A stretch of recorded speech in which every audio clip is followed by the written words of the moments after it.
Hare Krishna. Bhagavatam class స్వాగతం. మనం మూడో స్థానం 9వ అధ్యాయం మనం చూసుకున్నాము. ఈరోజు మనం 10వ అధ్యాయంలో ప్రవేశిస్తున్నాము. సో 9వ అధ్యాయంలో బ్రహ్మ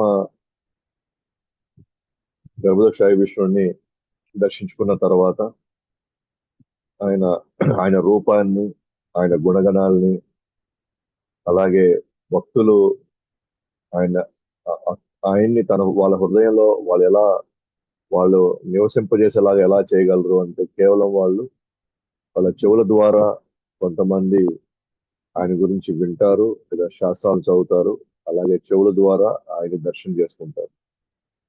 కాకపోతే ఎవరైతే అభాగ్యులు ఉంటారో, దురదృష్టవంతులు ఉంటారో, మనలాంటి జీవులు, వాళ్ళు నిజంగానే దురదృష్టవంతులు. మన స్థితి చాలా దయనీయ స్థితి అని చెప్తూ, ఎందుకంటే మనం తప్పుగా గుర్తించడం జరుగుతుంది. మనం ఆత్మ అనేది మనం మర్చిపోయాము. కేవలం శరీరం అనేటువంటి ఈ భ్రమలో ఉంటూ, ఈ ప్రకృతిలో నేను ఈ ప్రకృతికి సంబంధించిన వాడిని అని మనం తప్పుగా గుర్తు. యాక్చువల్లీ మనం ఈ ప్రకృతికి సంబంధించిన వాళ్ళం కాదు, లేదా మనం ఈ లోకానికి, లేదంటే ఈ ప్రాంతానికి సంబంధించిన వాళ్ళం కాదు. మనం యాక్చువల్ గా కృష్ణు నుంచి వచ్చిన వాళ్ళము. మనకి కృష్ణుడితో శాశ్వత సంబంధం ఉంది. అది మనం మర్చిపోయిన తర్వాత ఈ తాత్కాలిక సంబంధాలు నిజమైన సంబంధాలు అనుకోవడంతో మనము ఈ తాత్కాలిక సంబంధాలు శాశ్వతం అనుకుంటూ వీళ్ళని పోషించడమే నా నా యొక్క అసలైనటువంటి కర్తవ్యం. అంతకంటే మించి ఇంక వేరే జీవితమే లేదు అన్నట్లుగా మనం ఈ ఈ భ్రమలో మనం బతుకుతూ ఉన్నాము. అందుకని ఇక్కడ దురదృష్టవంతులుగా వర్ణిస్తున్నాడు. మన దయనీయ స్థితిని, మన బ్రహ్మను మన గురించి మనకు వివరిస్తున్నాడు. ఎప్పుడు ఆకలి, దాహం, వేడి, చలి, గాలి ఇటువంటి వాటిలతో, కామక్రోధాలతో ఎప్పుడు మనం బాధపడుతూ ఉంటాం. కాబట్టి ఇంకా ఏమన్నారంటే, మనము మన శరీరం నాకు సుఖం ఇస్తుంది అని ఆ శరీరంతో మనం అనుభవించాలి అని అనుకున్నంత వరకు మనకి ఎప్పుడు మన బాధలు తగ్గవు అన్నమాట. కాబట్టి ఆ భక్తులు ఎప్పుడు కూడా నిరాశలోనే ఉండాల్సిన పరిస్థితి వస్తుంది. ఎందుకంటే వాళ్ళ ఊహలకి, వాళ్ళ వ్యూహాలకి వాళ్ళు ఖచ్చితంగా ఏదో అవన్నీ అనుకున్నవన్నీ నెరవేరవు అసలు. కానీ నెరవేరవు కాబట్టే వాళ్ళు ఎప్పుడు కూడా ఈ సంసారం కొట్టుమిట్లాడుతూ ఉంటారని చెప్తూ నిజంగా మనం బయటపడాలి అని అనుకుంటే, శాశ్వతంగా మనం బయటపడాలనుకుంటే భగవంతుడి యొక్క శ్రవణము, సేవ, ఆ, ఆయన దయతో మనం వీటి నుంచి బయటపడాలని తప్ప ఇంకా వేరే అవకాశం లేదు. ఈవెన్ దేవతల పూజను కూడా భగవంతుడు అందుకోవడంట, భక్తుల పూజ మాత్రమే అందుకుంటాడు. ఎందుకంటే భక్తులు ఏమీ ఆశించకుండా ప్రేమతో సేవ చేస్తారు కాబట్టి ఆయన నా ప్రణామాలంతా నేను అర్పిస్తున్నాను భగవన్ నామానికి, ఆయన విశ్వవృక్షం అని ఆయన మూలానికి, అలాగే ఆయన కాలం కాబట్టి, ఆయన కాలం, ఆయన ప్రతినిధి కాబట్టి ఆ కాలంలో అనేకమైనటువంటి మార్పులు, అనేకమైనటువంటి సందర్భాలు, విషయాలను జరుగుతుంటాయి. కానీ ఆ కాలం చూసి జనాలు భయపడడం లేదు. కానీ బ్రహ్మ అంటున్నాడు, నాకు భయం వేస్తుంది కాలం అంటే, అంత ఆయుష్ నాకు ఉండి కూడా నాకు భయంగా ఉందంట.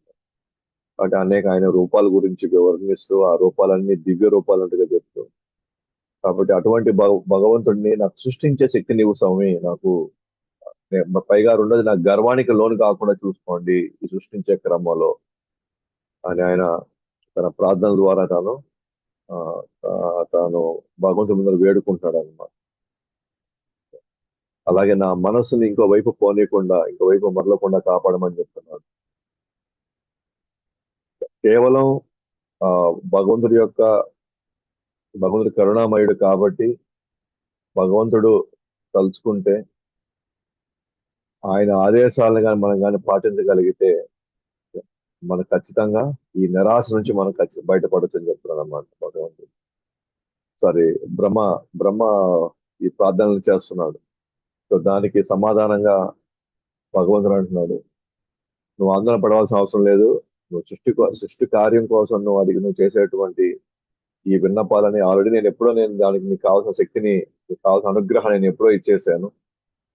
నువ్వు నా పట్ల నీ మనసు, నీ తపస్సు, జ్ఞానం పెంపొందించుకున్నావు కాబట్టి నా అనుగ్రహం ఎప్పుడూ ఉంటుంది అని చెప్పి ఆయన చెప్పడం జరిగింది. నువ్వు అన్ని వేళల్లో అన్ని కాలాల్లో నాలోనే అన్ని ఉన్నాయని అనుకుంటూ నేను అందరిలోనూ ఉన్నాను అని నువ్వు కానీ అనుకోగలిగితే నువ్వు ఎప్పుడు ఎటువంటి మాయలో కూడా నువ్వు పడవు. ఒక విధంగా బ్రహ్మ ద్వారా మనకే చెప్తున్నాడు అన్నమాట. నిరంతరం నన్ను అన్ని పరిస్థితుల్లో అన్ని కాలాల్లో అందరిలోనూ నేను ఉన్నాను, నాలో అందరూ ఉన్నారని కానీ అనుకోగలిగితే మనం మాయ నుండి తప్పించుకోవచ్చు. అలాగే దేహాత్మ బుద్ధి నుంచి కూడా మనం విడుదల అవ్వచ్చు. మన యథార్థమైనటువంటి మన సంబంధాన్ని మనం గుర్తించవచ్చు భగవంతుడితో. కాబట్టి నువ్వు నా సేవలను విస్తరించుకునే కొద్దీ నా అనుగ్రహం కూడా నీకు విస్తరిస్తూనే ఉంటుంది. కాబట్టి నీ నీ మనసు నాపై కేంద్రీకరించి ఏం చేయమంటున్నాడు, ఆ ఈ రజోగుణం నుంచి, ఈ రజోగుణ ప్రభావం నుంచి నువ్వు బయటపడగలవు అంటున్నాడు అన్నమాట. సో ఈ విధంగా ఆ బ్రహ్మ అడిగినటువంటి ఆ, చేసినటువంటి ప్రార్థనలకి భగవంతుడు గ్రీన్ సిగ్నల్ చేశాడు. ఎస్, ఇంకా నువ్వు వెళ్ళి హ్యాపీగా నీ సృష్టి కార్యాన్ని నిర్వర్తించు. నా అనుగ్రహం ఎప్పుడూ ఉంటుంది. నువ్వు నన్నే నిరంతరంగా తలుచుకుంటే నీకు ఏ గర్వము రాదు, ఎక్కడ నువ్వు బంధింపబడవు అని చెప్పి భగవంతుడు నిష్క్రమించాడు అక్కడి నుంచి. సో ఆ విధంగా చెప్పిన తర్వాత ఇప్పుడు బ్రహ్మ ఇప్పుడు అసలైన విసర్గ అంటే రెండవ సృష్టి, మొదటి సర్గ. భగవంతుడు ఇప్పటి వరకు ఆ ప్రధాన్ నుంచి మహతత్వం నుంచి అహంకారం నుంచి ఇంకా పంచభూతాలు, ఇంద్రియ దేవతలు, ఇంద్రియార్థాలు అన్ని సృష్టించుకుంటూ వచ్చాడు. ఇప్పుడు బ్రహ్మ ఆయన ఇచ్చినటువంటి ఈ వనరులతో నెక్స్ట్ బ్రహ్మ తర్వాత ఆ సృష్టిని కొనసాగిస్తాడు అనమాట. దీన్ని ద్వితీయ సృష్టి అంటారు, లేదా విసర్గ అంటారు అనమాట. కాబట్టి ఇప్పుడు విదురుడు ప్రశ్న అడిగాడు, ఏమని?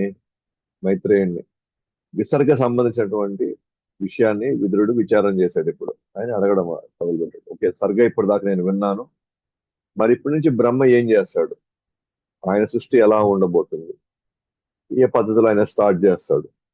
సో ఇవన్నీ కూడా ఒక విధంగా విదురుడు విసర్గ గురించి అడుగుతున్నాడు అన్నమాట.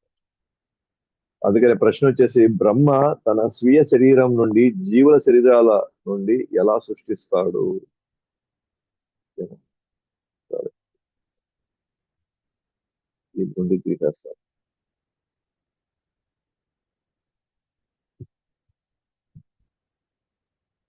సో బ్రహ్మ తన స్వీయ శరీరం నుండి జీవుల శరీరాలు ఎలా సృష్టిస్తాడు అంటే, తన శరీరం నుంచి, లేదా ఇప్పుడు జీవులుగా ఆత్మలుగా బయటికి కాలదక్ష విషయం నుంచి వచ్చేసాం మనం అందరం దీంట్లోకి.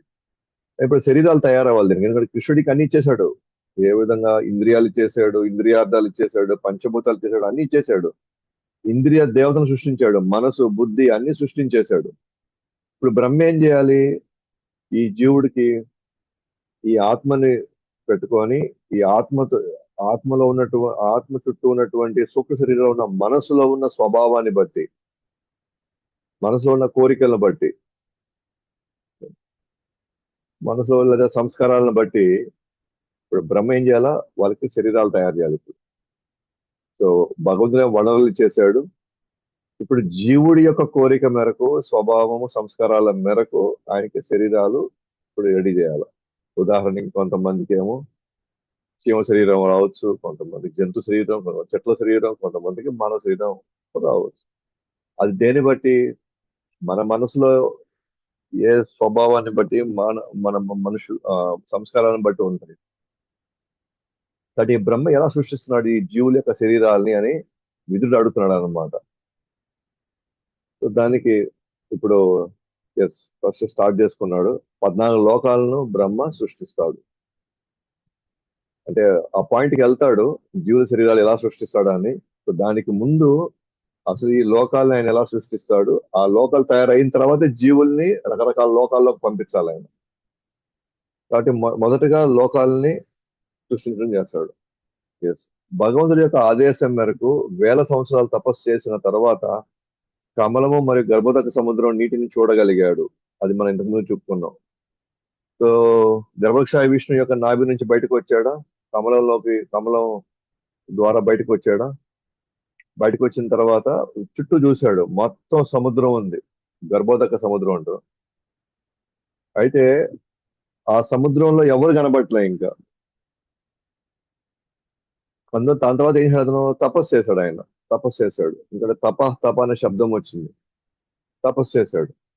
సో తపస్సు చేసిన తర్వాత భగవంతుడు పరమాత్ముడుగా లోపల నుంచి తనకి జ్ఞానం ఇచ్చాడు, నెక్స్ట్ ఏం చేయాలి అనేది. సో తన తపశక్తికి తన పొందినటువంటి జ్ఞానంతో బ్రహ్మ ఆ నీటిని మొత్తం త్రాగేశాడు అన్నమాట. నీటిని మొత్తం త్రాగేసిన తర్వాత చూస్తే కమలం కమలం కనబడుతుంది ఆయనకి అక్కడ. ఆ కమలం మొత్తం విస్తరించేసింది. ఏది? మొత్తం విశ్వం అంతా కూడా సగభాగంలో అది విస్తరించేసింది. దానిపైన నీళ్లు వచ్చి ఉన్నాయి. ఇప్పుడు నీళ్లు మొత్తం తాగేశాడు కాబట్టి ఇప్పుడు కమలం ఉంది ఇక్కడ. ఆ కమలం ఏంది? మొత్తం విశ్వం అంతా కూడా మొత్తం ఆవరించేసింది, మొత్తం కవర్ చేసింది అనమాట. అందుకే కమలం విశ్వం మొత్తాన్ని విస్తరించిందని గమనించి ఆ కమలం నుండి మళ్ళీ లోకాలని సృష్టిస్తాడు. అంటే మొత్తం చూసాడు, కమలం అంటే కమల పువ్వు ఉంది కదా, ఆ కమల పువ్వు అంతా కూడా మొత్తం విశ్వం అంతా అడ్డంగా మొత్తం కవర్ చేసేసింది. ఇది గమనించాడు ఎవరు? బ్రహ్మ ఇది గమనించాడు. కమలం అంతా విస్తరించేసిన గమనించిన తర్వాత ఇదే కమలం నుండే మళ్ళీ 14 లోకాలను సృష్టిస్తాడు మళ్ళీ. అంటే ఇంతకుముందు ఇంతకుముందు ఉన్న కల్పంలో ఎట్లాగైతే 14 లోకాలను సృష్టించాడో, ఆ 14 సృష్టించడానికి కమలం అవసరమైంది. ఒక బేస్మెంట్ లాగా కావాలన్నమాట, ఒక ఫౌండేషన్ కావాలి కమలం. అట్లానే ఇక్కడ కూడా మళ్ళీ 14 లోకాలు అదే కమలం మీదే ఇంకో కల్పంలో నెక్స్ట్ ఇంకో రోజు కూడా అట్లాగే సృష్టిస్తాడు 14 లోకాలని. తర్వాత బ్రహ్మ ఏం చేశాడు? ఆ కమలం యొక్క కాండంలోకి వెళ్ళాడు. కమలం పువ్వు ఉంది కదా, దాని కింద కాండంలోకి వెళ్ళాడు. కాండంలోకి వెళ్ళిన తర్వాత ఏం చేశాడు? మొత్తం 3 భాగాల కింద డివైడ్ చేశాడు. 3 భాగాలుగా విభజించాడు. ఆ 3 భాగాల్ని మళ్ళీ 14 భాగాలుగా విభజించబడ్డాయి అన్నమాట ఆ కాండం. ఎందుకు 14 భాగాలంటే 14 లోకాలని అర్థం అన్నమాట. 14 లోకాలని సృష్టించాడు. కాబట్టి ఇప్పుడు ప్రస్తుతానికి ఏమో ఓన్లీ భాగాలుగా డివైడ్ చేశాడు. అంటే ఏ స్థానంలో ఏ లోకం రావాలి అని. కాబట్టి ఇప్పుడు భక్తితో సేవలో దివ్య జ్ఞానం పొందిన కారణంగా 14 లోకాలని ఆయన సృష్టించాడు. ఆయన 14 లోకాలు సృష్టించాడు అన్నమాట. ఆల్రెడీ ఆయనకి ఆ గత కల్పం యొక్క జ్ఞానం ఉంది కొంతవరకు. ఇప్పుడు ఏం చేస్తున్నాడు? ఆ జ్ఞానంతో తన భక్తియుత సేవతో, అంటే భగవంతుడి మీద ఉన్నటువంటి ఆ ధ్యాస అలాగే ఉంది. భగవంతుడు నిత్యం తలుచుకుంటున్నాడు అనమాట. తలుచుకుంటూ తద్వారా వచ్చినటువంటి జ్ఞానంతో 14 లోకాలను సృష్టించాడు. అయితే ఇప్పుడు వెంటనే ఆయనకి ఉదాహరణకి ఇప్పుడు వెంటనే మన విదురుడు మైత్రుని ప్రశ్నించాడు, నాకు కాలం యొక్క లక్షణం కూడా చెప్తారా? మనం ఉండేటువంటి కాలంలో ఆ కాలం యొక్క లక్షణాన్ని చెప్తాడా అని అడిగాడు. ఎందుకు అలా అడిగాడు అని అంటే, సో మూడో స్కందం 8వ అధ్యాయంలో 12, 13 సంబంధించిన శ్లోకాలు, అలాగే 22వ శ్లోకము, అలాగే 10వ అధ్యాయంలో 5వ శ్లోకము కాల ప్రస్తావన పదే పదే జరిగిందనమాట. అంటే కాలం యొక్క లక్షణాలు ఏంటి, ఈ కాలానికి మూలం ఎవరు, ఎక్కడి నుంచి ఈ కాలం ప్రారంభమైంది, ఎప్పటి నుంచి కాలం ప్రారంభమైంది, ఈ కాలంలో జరిగే అనేకమైనటువంటి మార్పులు ఏంటి, ఇలాంటి ప్రశ్నలకు తగినటువంటి ప్రశ్నలు ఆల్రెడీ విదురుడు వేస్తున్నాడు. దానికి తక్క ఇప్పుడు గుర్తొచ్చింది అనమాట. ఒక పక్క మైత్రుడు ఏం చేస్తాడు? బ్రహ్మ ఎలా ఈ లోకాన్ని సృష్టిస్తున్నాడు అని దానికి సంబంధించినటువంటి సమాధానం చెప్తుండగా విదురుడికి దయచేసి ఒకసారి నాకు కాలం యొక్క లక్షణాలు చెప్తారా అని అడిగాడు ఈ సమయంలో.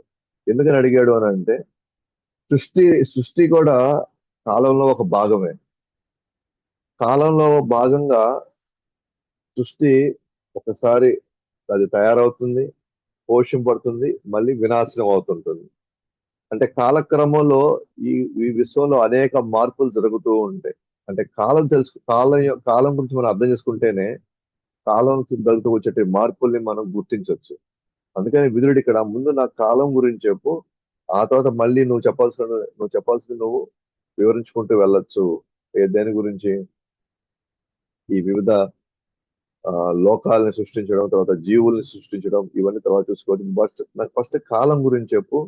ఎందుకంటే ఇవన్నీ కూడా కాలం మీద ఆధారపడినాయి. ఇవన్నీ కూడా కాలక్రమంలో ఎన్నెన్నో మార్పులు, ఎన్నెన్నో విధి విధానాలు, కాల ప్రభావంతో ప్రకృతి మొత్తం నడుస్తుంది. కాబట్టి నాకు కాలం గురించి చెప్పండి అని చెప్పి చెప్తారు అనమాట.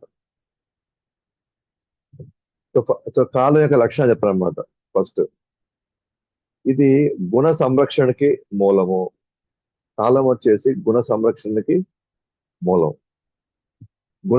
సంరక్షణ అంటే సంకర్షణ, సారీ, గుణ సంకర్షణ అంటే గుణాలు కలవడానికి, సత్వ రజో తమో గుణాలు, ఈ మూడు గుణాలు కలవాలి అంటే కాల ప్రభావం వల్లనే ఈ మూడు గుణాలు కలుస్తాయి. మీరు కానీ ఆ సృష్టి కార్యం కానీ చూసారంటే భగవంతుడు కాల సృష్టిని కూడా దాన్ని ప్రవేశపెడతాడు ప్రకృతిలో. ఈ కాల సృష్టిలో భాగంగా ఈ మూడు గుణాలు కూడా కలుస్తాయి అన్నమాట. ఉదాహరణకి మనం చెప్పుకున్న ఐదు గుణాలు. ఉదయం పూటనేమో సత్వగుణం ప్రధానంగా కనబడుతుంది, మధ్యాహ్నం ఏమో రజోగుణం, సాయంత్రం ఏమో తమో గుణం. అంటే కాలం మార్పు చెందే కొద్ది గుణాల్లో కూడా మార్పులు జరుగుతాయి. అంటే కాలంతో పాటు గుణాలు కూడా మారుతాయని అన్ని మనం తెలుసుకున్నప్పుడు, అప్పుడు కాలమే కదా మూలము. ఏది? గుణాలు కలవడానికి, ఇలా గుణాలు దాని ప్రభావం చూపించడానికి కాలం ప్రధానం. అలాగే కానీ కాలానికి మాత్రం ఎటువంటి గుణాలు ఉండవు.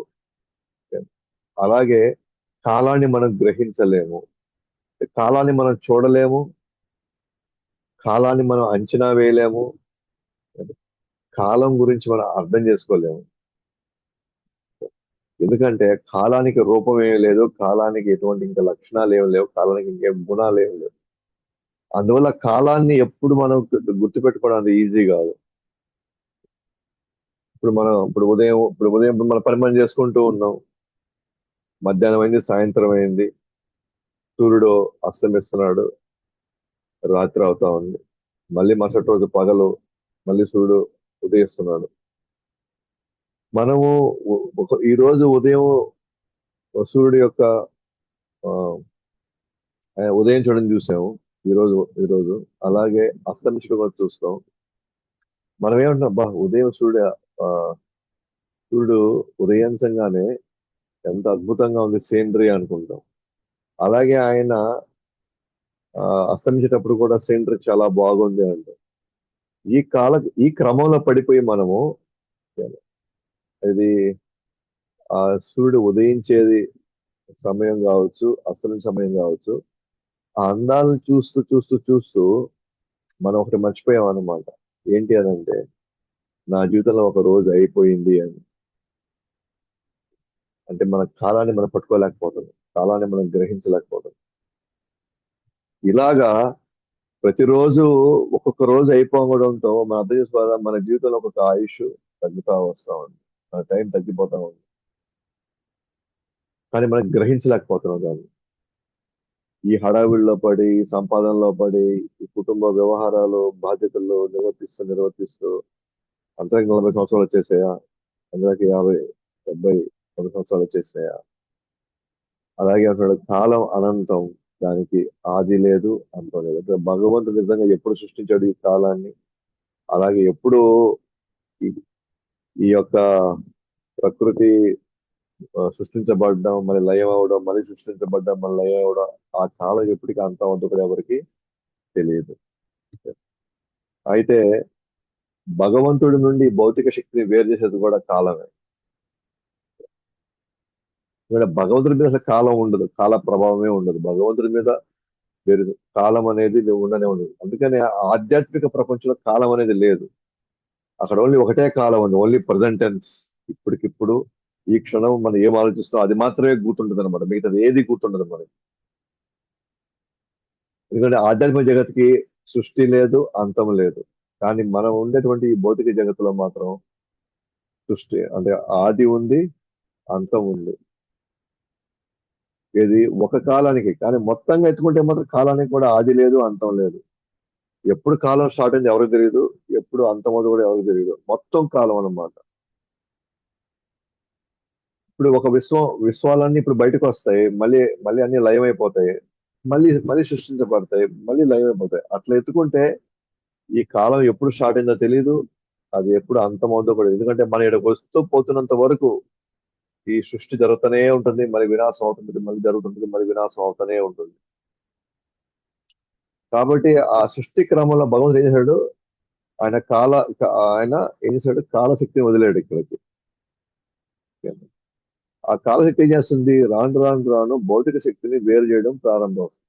ఉదాహరణకి ప్రధానం నుంచి మహతత్వం అయింది, మహతత్వం నుంచి అహంకారంకి వెళ్ళింది, అహంకారం నుంచి గుణాలు బయటకు వచ్చాయి, గుణాల బయట దగ్గర నుంచి అనేకమైనటువంటి ఇంద్రియార్థాలన్నీ బయటకు వచ్చాయి. అంటే అనేక భౌతికమైనటువంటి మార్పులు చేర్పులు ఇక్కడ జరుగుతా ఉన్నాయి, దేనికొని కాల ప్రభావం. అలాగే ఈ కాలం ఏం చేస్తుంది, విశ్వంలో 14 లోకాలుగా విభజిస్తుంది. కాలం లోకాలను కూడా విభజిస్తుంది, అంటే 14 లోకాల కింద విభజించబడుతుంది. ప్రతి లోకంలో ఆయా వాతావరణాల్ని అది మెయింటైన్ చేస్తూ ఉంటుంది అనమాట. అంటే భగవంతుడి యొక్క వ్యక్తపరచలేని నిరాకార లక్షణం ఇది. భగవంతుడి యొక్క కాలం అనేది కూడా భగవంతుడి యొక్క లక్షణం. ఇది కాలం అనేది భగవంతుడి యొక్క లక్షణం. ఎందుకంటే కృష్ణుడు అంటాడు అనమాట భగవద్గీతలో, నేను కాలాన్ని అంటాడు. ఎందుకు ఆయన నేను కాలాన్ని అంటే, కాలాన్ని మనం ఎవ్వరూ ఏం చేయలేము, కాలాన్ని మనం ఆపలేము, కాలాన్ని మనం నాశనం కూడా చేయలేము. అది వ్యక్తపరచలేని నిరాకార లక్షణం, భగవుడి యొక్క లక్షణం అది కూడా. అదే నిరాకార, ఇది కాలం ఎవరికి కనబడదు. ఆధ్యాత్మిక జగత్తులో కాలం అనేది లేనే లేదు, భౌతిక ప్రపంచంలో మాత్రమే కాలం ఉంది.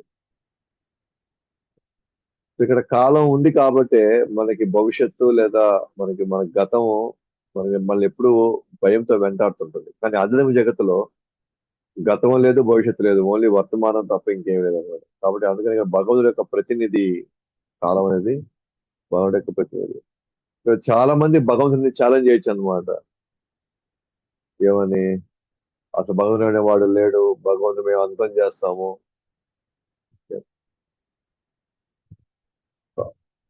అసలు భగవంతుడి గురించి రకరకాలుగా అనేక రకాలుగా భయం లేకుండా ఏది పడితే అది అనేస్తారు అనమాట. కృష్ణుడు అంటాడు, అట్లాంటి కూడా భయం వస్తుంది ఇప్పుడు తెలుసా, మన టైం దగ్గర పడినప్పుడు. అంటే కాలానికి ప్రతి ఒక్కరు తల వంచాల్సిందే అనమాట. అది కాలానికి ప్రతి ఒక్కరు భయపడాల్సిందే. ఇక్కడ కాలానికి భయపడని ఒకే ఉన్న వ్యక్తులు ఎవరు అని అంటే వాళ్ళ భక్తులు తప్ప మీరు అందరూ భయపడాల్సిందే. ఇక్కడ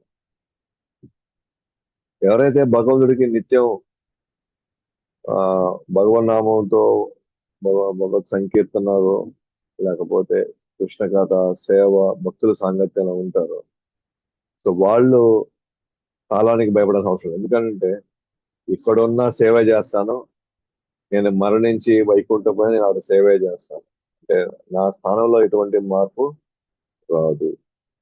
కాబట్టి ఇక్కడైనా అక్కడైనా నాకు సేవే, కాబట్టి నాకు ఏడున్నా అక్కడున్నా ఒకటేనా అని. కాబట్టి కాలానికి వాళ్ళు ఎప్పుడు భయపడరు కాదు. భక్తులు తప్ప మీకు అందరూ భయపడాల్సింది. అనేక లోకాలను గత మరియు భవిష్యత్తులో ఉన్నట్లుగా వర్తమానంలో చూపిస్తుంది. సో కాలం ఏం చేస్తుంది, మనకి వర్తమానం మాత్రమే చూపిస్తా ఉంది.